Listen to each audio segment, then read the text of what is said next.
বাংলার আর এক লৌকিক দেবতার নাম হলো টেনশন ঠাকুর। হ্যাঁ, ঠিকই শুনছেন, টেনশন ঠাকুর। রীতিমতন তার মূর্তি রয়েছে, যদিও শাস্ত্র ঘেঁটে তার কোনো খোঁজ পাওয়া যায় না। তিনি মডার্ন দেবতা। কোচবিহারের মেখলিগঞ্জে বেদির ওপরে অধিষ্ঠিত তিনি। মূর্তিটি কে বানিয়েছে তা জানা যায় না। লাল একটি বেদি থেকে গলা অবধি মুখ রয়েছে তার। জলাভূমির পাশে অধিষ্ঠান। রীতিমতো উৎসব করে পুজো হয় প্রতি বছর জ্যৈষ্ঠ সংক্রান্তিতে। 3-4 বছর হলো শুরু হয়েছে তার পুজো।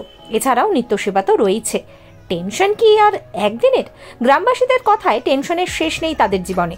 অন্যান্য বিপদ দূর করার জন্য দেবদেবী থাকলেও টেনশন কমানোর জন্য এতদিন কেউ ছিলেন না।